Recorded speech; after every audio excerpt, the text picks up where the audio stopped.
But my mommy made my favorite meal last night. Yeah. My dad had a bunch of it. I was ticked. Yeah. Also, that motherfucker, dude.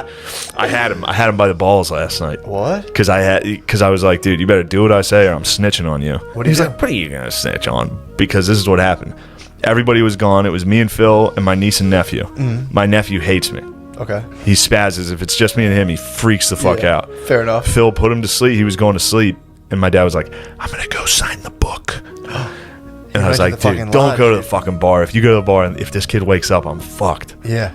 As soon as my dad left, my nephew just stood up on the couch and was just like, Mom? Mom? And I was just like, oh my God. So it was me and the little girl.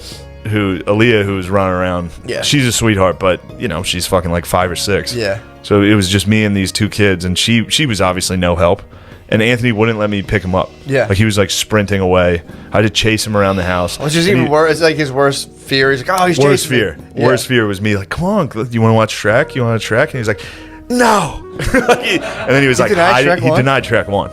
That's trouble. And then he was hiding under chairs. He was just hiding the whole time, screaming, just spitting, covered in drool. Did you call Phil? I took a picture of Anthony standing on the couch like, ah. Phil had to rush home, but he took his time. He finished his Miller Lite. That motherfucker. So you got the dish. I had to tell Phil like, yo, you better put some of those noodles back. What'd he say? He scraped a little off because if Joan got wind that Phil abandoned the children and left them with me.